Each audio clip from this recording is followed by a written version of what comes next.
जय हिंद दोस्तों, कैसे हो आप सभी। उम्मीद करूंगा कि आप सभी बहुत ही बढ़िया होंगे, शानदार होंगे और जबरदस्त होंगे। तो साथियों, आज की इस वीडियो के अंदर हम बात करने वाले हैं नीट यूजी भर्ती 2026। इसका आपने एग्जाम दिया था। अब बच्चे वेट करेंगे सर इसकी आंसर की है वो आपकी कब तक जारी होगी। गवर्नमेंट कॉलेज और प्राइवेट कॉलेज के लिए कितने नंबर वाले यहाँ पर शेप है रहने वाले हैं। ऑल कैंडिडेट का महासर्वे का डाटा जारी हो चुका है। कट ऑफ का रूप है वो आपका बदल चुका है। इतने नंबर वाले कैंडिडेट को गवर्नमेंट कॉलेज मिलने वाली है। तो ये सारे डाउट आज की इस वीडियो के अंदर आपके क्लियर होने वाले हैं। तो वीडियो में लास्ट तक जरूर बने रहना। जो कैंडिडेट वीडियो में नए जुड़े हैं वो एक बार चैनल को सब्सक्राइब जरूर कर लेना, जिन्हें जितनी भी भर्तियों की अपडेट है वो सबसे पहले आपको हमारे चैनल पर मिलती रहे। तो सबसे पहले मैं यहाँ पर बात कर लेता हूँ कि जो आपका एग्जाम है वो कब हुआ था। तो एग्जाम है वो 3 मई 2026 को आपका एग्जाम है वो कंडक्ट करवाया गया था। जिसकी आंसर की है वो आपकी कब जारी होगी। तो पिछले साल के मुताबिक यदि मैं बात करूं तो पिछले साल को आपको जो आंसर की है वो 1 मंथ के बाद में आपके आंसर की है वो जारी की गई थी। तो इसी के अकॉर्डिंग यदि 3 मई को आपका एग्जाम हुआ था तो लगभग लगभग चांस है कि मई के लास्ट वीक तक आपका जो है आंसर की है वो जारी होने के यहाँ पर पूरे पूरे चांस बनते हैं। तो एक पॉइंट आपका क्लियर हो चुका होगा कि आंसर की है वो आपकी कब जारी हुई। तो आंसर की है वो आपकी मई के लास्ट वीक तक आंसर की है वो जारी कर दी जाएगी। ठीक है। उसके बाद में मैं यहाँ पर बात करूं कि टोटल कितने कैंडिडेटों ने यहाँ पर फॉर्म अप्लाई किया था। तो टोटल है वो 22,75,000 कैंडिडेटों ने यहाँ पर फॉर्म में अप्लाई किया था। अब आपको भी पता कि जितने कैंडिडेट फॉर्म अप्लाई करते हैं उतने कैंडिडेट एग्जाम नहीं दे पाते। यानी कि कितने कैंडिडेटों ने एग्जाम दिया, यानी कि प्रेजेंट कितने में है। तो 16,70,000 कैंडिडेटों ने यहाँ पर क्या दिया है, एग्जाम में दिया है। और ये भी नहीं है कि नीट यूजी को लेकर जो सीरियस है वो कैंडिडेट 16,70,000 के कैंडिडेट हैं। लगभग आपको 10 लाख के आसपास कैंडिडेट मिलेंगे जो इसको लेकर नीट यूजी को लेकर सीरियस रहने वाली। इसके आंसर की लगभग 25 मई के आसपास आपको आंसर की है वो जारी कर दी जाएगी। तो ये डाउट भी आपके क्लियर हो चुके हैं। अब मैं यहाँ पर बात कर लेता हूँ कि जो आपका एग्जाम का जो लेवल है वो क्या रहा है। अब आपको पता है कि एग्जाम का जो लेवल है वो किस पर डिपेंड करता है, कैंडिडेट पर डिपेंड करता है। जिस कैंडिडेट की अच्छी खासी तैयारी है उसको पेपर आसान लगता है, जिसकी तैयारी कम है उसको पेपर क्या लगता है, आपका हार्ड लगता है। तो एग्जाम का जो लेवल है वो कैंडिडेट पर डिपेंड करता है। बायोलॉजी की बात करो तो बायोलॉजी का हार्ड रहा पार्ट, फिजिक्स का पार्ट हार्ड रहा है, और केमिस्ट्री का जो पार्ट है ये यहाँ पर केमिस्ट्री है। केमिस्ट्री का जो पार्ट है वो आपका मॉडरेट टू हार्ड आपको यहाँ पर देखने को मिला है। ये आपका सब्जेक्ट वाइज मैंने आपको जो एग्जाम का लेवल भी बता दिया है। अब मैं यहाँ पर बात कर लेता हूँ कि क्वालिफाइंग मार्क्स आपके क्या रहने वाले। ये नहीं है कि इतने मार्क्स हैं तो आप कैंडिडेटों का गवर्नमेंट कॉलेज या प्राइवेट कॉलेज मिल जाए, नहीं।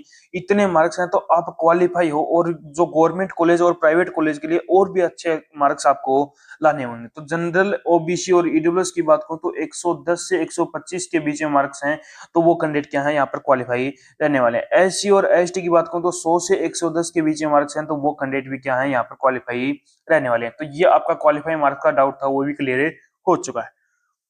अब हम बात कर लेते हैं जो अपने स्टेट वाइज एक सटीक कट ऑफ है क्या रहने वाले, उसके बारे में हम यहाँ पर बातें करने वाले हैं। तो सबसे पहला जो स्टेट है वो यूपी स्टेट लिया है। इसके अंदर जो भी कैंडिडेट हैं यूपी स्टेट से, उनके यदि यूआर कैटेगरी से 475, ओबीसी से 467, ईडब्ल्यू से 462, एससी से 370 और एसटी से 300 के आसपास यदि मार्क्स हैं तो वो कैंडिडेट क्या है यहाँ पर सेफ है रहने वाले हैं।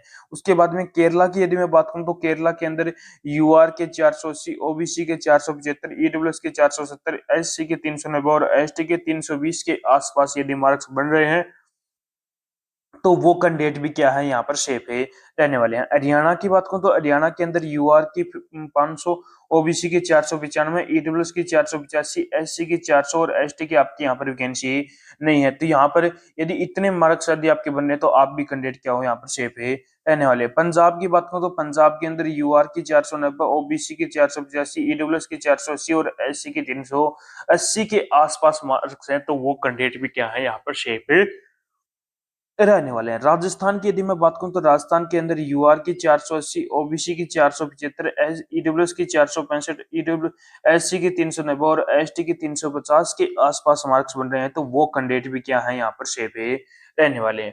उसके बाद में दिल्ली की यदि मैं बात करूं तो दिल्ली के अंदर यूआर की 495, ओबीसी की 490, ईडब्ल्यूएस की 485, एससी की 400 और एसटी की 325 के आसपास यदि मार्क्स बन रहे हैं तो आप भी कैंडिडेट क्या हो यहाँ पर सेफ है रहने वाले हो।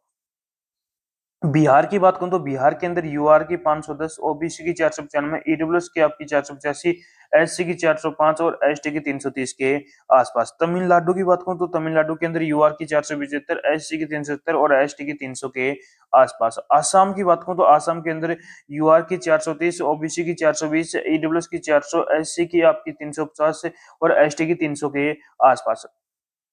उड़ीसा की बात करूं तो उड़ीसा के अंदर यूआर की 490, ओबीसी की ईडब्ल्यूएस की 470, एससी की आपकी 405 और एसटी की 340 के आसपास। गोवा की बात करूं तो गोवा के अंदर यूआर की 460, ओबीसी की 450, ईडब्ल्यूएस की 440, एससी की 350 और एसटी की 310 के आसपास। उसके बाद में बात करूं झारखंड की, झारखंड के अंदर यूआर की 495, ओबीसी की 485, ईडब्ल्यूएस की 470, एससी की 410, एसटी की 360 के आसपास। पश्चिम बंगाल की बात करो तो पश्चिम बंगाल के अंदर यूआर की 490, ओबीसी की 485, ईडब्ल्यूएस की 480, एससी की 400 और एसटी की 340 के आसपास है। हिमाचल की बात करो तो हिमाचल के अंदर यूआर की 470, ओबीसी की 485, ईडब्ल्यूएस की 450, एससी की 395, एसटी की 340 के आसपास। जम्मू की बात करो तो जम्मू के अंदर यूआर की 420, ओबीसी की 410, ईडब्ल्यूएस की 390, एससी की 330 और एसटी की आपकी 300 के आसपास। आंध्र प्रदेश की बात करूं तो आंध्र प्रदेश के अंदर यूआर की 430, ईडब्ल्यूएस की 405, एससी की 380 और एसटी की 305 के आसपास। गुजरात की बात करूं तो गुजरात के अंदर यूआर की 480, ईडब्ल्यूएस की आपकी 465, एससी की आपकी 390, एसटी की 295 के आसपास। महाराष्ट्र की बात करूं तो महाराष्ट्र के अंदर यूआर की 465, ओबीसी की 460, ईडब्ल्यूएस की 450, एससी की 370 और एसटी की आपके 300 के आसपास।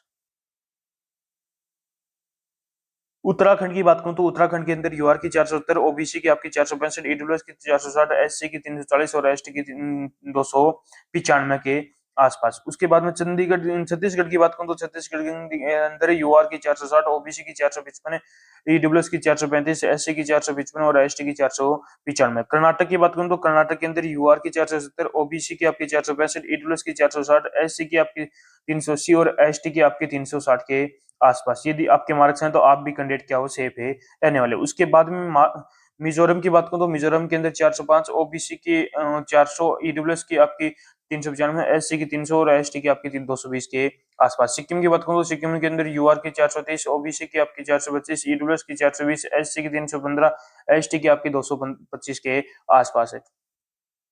अरुणाचल की बात करूं तो अरुणाचल के अंदर यूआर की 430, ओबीसी की आपकी 420, ईडब्ल्यूएस की 400, एससी की 310, एसटी की 270 के आसपास। नागालैंड की बात करूं नागालैंड के अंदर यूआर की 395, एससी की ओबीसी की 390, ईडब्ल्यूएस की 380, एससी की 300 और एसटी की 270 के आसपास। एमपी की बात करूं तो एमपी के अंदर यूआर की 460, ओबीसी की आपकी 455, ईडब्ल्यूएस की आपकी 450, एससी की आपकी 340, एसटी की 280 के आसपास। मेघालय की बात करूं तो मेघालय के अंदर यूआर की 470, ओबीसी की 460, ईडब्ल्यूएस की आपकी 440, एससी की आपकी 380, एसटी की 310 के आसपास। त्रिपुरा की बात करूं तो त्रिपुरा के अंदर यूआर की 480, ईडब्ल्यूएस की 475, ओबीसी की 475, ईडब्ल्यूएस की 470, एससी की आपकी 315, एसटी की 390 के आसपास है। उसके बाद मणिपुर की बात करूं तो मणिपुर के अंदर यूआर की 490, ईडब्ल्यूएस की ओबीसी की 475, ईडब्ल्यूएस की 470, एससी की 340 और एसटी की 280 के आसपास। आंध्र प्रदेश अंडमान निकोबार की बात करूं तो अंडमान निकोबार के अंदर यूआर की 490, ओबीसी की